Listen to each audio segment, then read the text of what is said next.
Mark Pope just got a second chance with number one recruit, and this time the situation looks different. Can Pope close with the guy?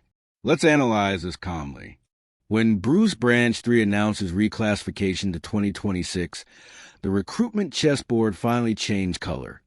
And this time, it changed with Kentucky at the center of the map. The immediate feeling was that Mark Pope had just received something rare in modern college basketball. A second chance with number one recruit.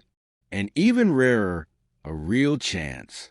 Not the desperate chase that ends in silent frustration, but an opportunity built on foundation, connection, and timing.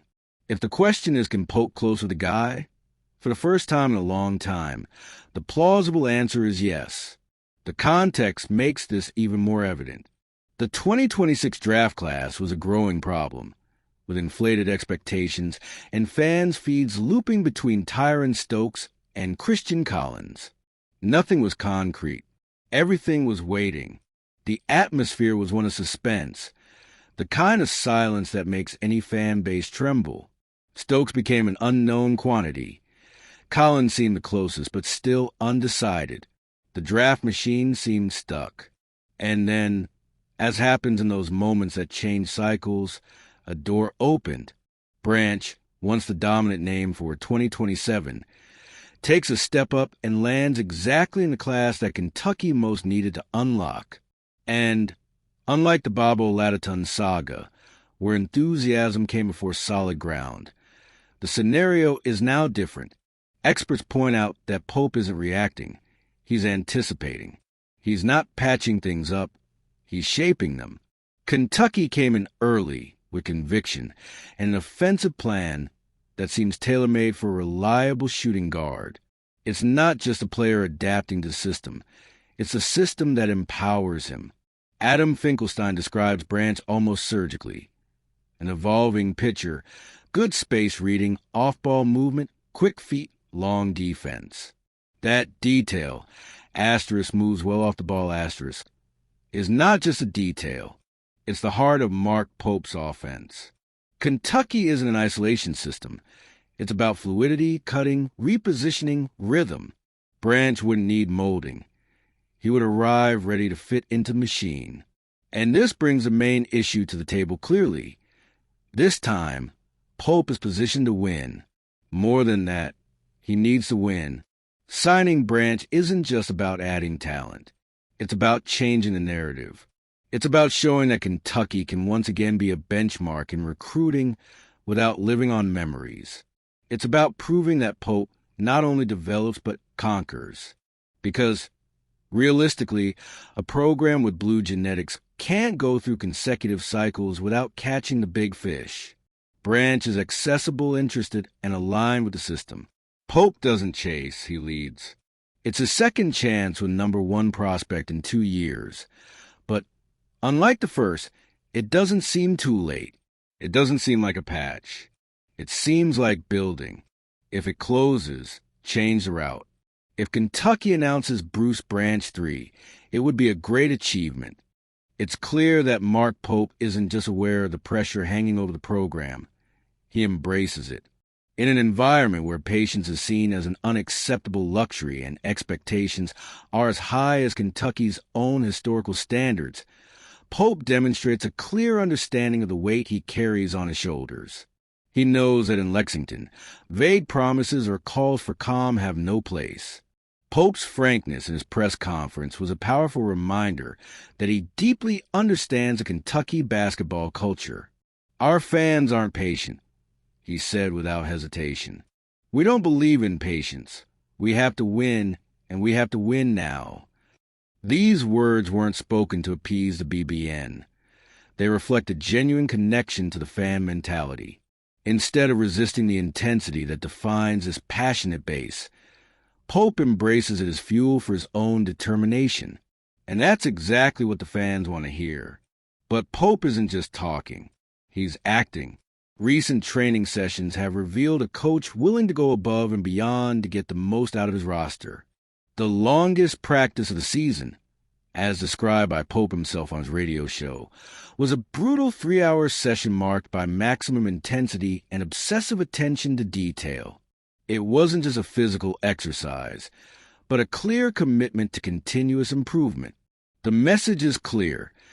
Kentucky isn't just trying to survive this tumultuous early stage. It's working to dominate it. What makes Pope's stance even more impressive is his willingness to take responsibility. At a time when many coaches might blame injuries, youth, or even a challenging schedule, he opted for a different approach: self-criticism. I don't know if anyone could have been as angry with me or us after the game against Michigan State as I was angry with myself, he stated. This attitude not only reinforces his leadership, but also establishes a tone of accountability within the program. When the coach points a finger at himself before blaming anyone else, he sends a powerful message to the team. Everyone must give their all, regardless of the circumstances. However, while Pope's words and dedication are encouraging, the real test will come in the next few days. The series of games against North Carolina and Gonzaga will represent a monumental test for this group. These are opponents that not only measure a team's technical quality, but also expose its flaws. For Kentucky, it will be an opportunity to show that the long hours in the gym are producing tangible results. It will take more than effort. It will take execution. Kentucky fans know better than anyone that college basketball is an unforgiving sport. A single mistake can cost a game, and a single game can shape the narrative of a season. But there is something comforting about how Pope is leading the program at this critical moment. He is not apologizing, nor is he backing down from adversity. Instead, he is facing the challenge head-on with the same intensity he expects from his players. When Kentucky takes the court against the Tar Heels and the Zags, all eyes will be on the practical impact of these grueling workouts. The 3 daily hours of hard work will need to translate into 40 minutes of efficient, resilient, and competitive basketball. The BBN will accept nothing less. If Pope can align his vision with on-court execution, Kentucky has a chance to silence the critics and reaffirm its place among the giants of college basketball. Sometimes, it's not in a decisive play, nor in the three-pointer that falls in the last second, that a leader reveals himself. In Kentucky, the clearest clue to the heart of this team didn't come from a box score, but from a simple Instagram post. After the loss to Michigan State, a moment when rumors of disunity and internal friction began to surface, Colin Chandler responded not with defensive speeches, not with indirect messages, but with a gesture that said everything Kentucky needed to hear. In the image he posted, Chandler is intentionally absent. All the other players are highlighted. In the short, unadorned text, just 2 words with foundational weight: I love you guys.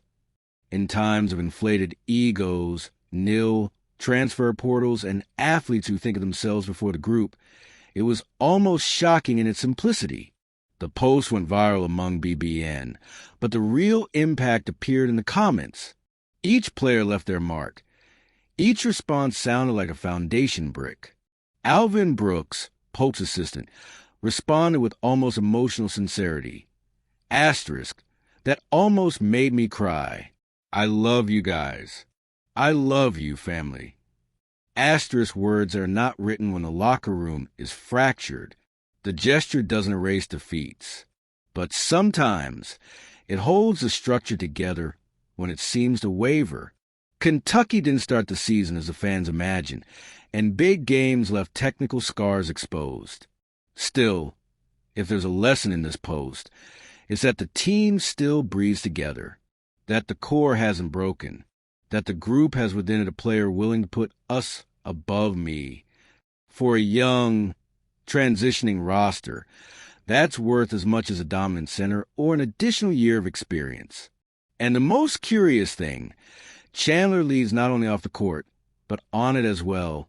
His 51.4% three-point shooting percentage is fuel for an offense that had to deal with Kobe Bryant's departure and doubts about spacing. The question was natural. Who would replace the reliable shooter? The answer, at least for now, is a name with the coolness of a veteran and the posture of a captain. When Mark Pope opened the preseason training session to the press, it was Chandler who translated instruction for his teammates, who called the athletes to their correct positions, who talked while Pope drew. He leads because he produces. But he produces because he leads. His history explains part of this. He's a sophomore, but he doesn't look like one. He has age marriage and a life lived outside the college bubble. While many still understand what responsibility means, he has already lived it in practice. He's the type of player who doesn't need to talk much to be heard. He just needs to be present. The upcoming schedule doesn't allow for distractions. Gonzaga, North Carolina, Indiana, and St. John's form a sequence that tests pressure, character, and consistency. Kentucky has talent, expectations, and doubts, but now it has something more concrete. It has an internal compass. If this season turns things around, and basketball usually rewards teams that survive their own ghosts, perhaps we'll look at that image as a point of emotional reconstruction. The photo where Chandler said, "Love you guys," without appearing in it. Comment,